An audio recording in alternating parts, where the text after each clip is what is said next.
ఇనుప కంచెలో బాలుడు తల ఇరుక్కొని 2 గంటల పాటు ప్రాణాపాయ స్థితిలో కొట్టుమిట్టాడాడు. మెదక్ జిల్లా అల్లాదుర్గ్ మండలంలోని ఐపీ చౌరస్తా ఫ్లైఓవర్ బ్రిడ్జి కింద సైడ్ ఇనుప కంచెలో ప్రయాణికులలోని ఓ బాలుడి తల ఇరుక్కుపోయి నరకయాతన పడ్డాడు. ఎవరు లాగినా ఆ బాలుడు బిలవిలా కొట్టుకున్నాడు. 2 గంటల పాటు ఆ బాలుని చూసిన ప్రయాణికులు అయ్యో పాపమని కన్నీరు పెట్టారు.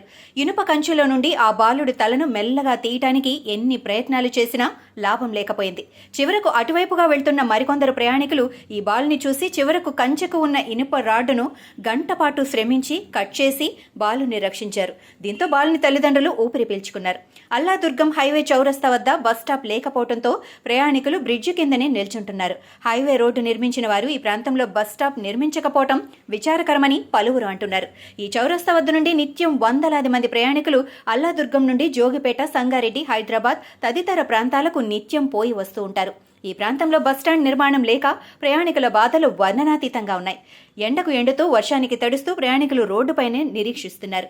ఇప్పటికైనా ఈ ఐబీ చౌరస్తా వద్ద బస్సుల కోసం నిరీక్షించే ప్రయాణికుల సౌకర్యార్థం బస్టాండ్ ఏర్పాటు చేయాలని కోరుచున్నారు.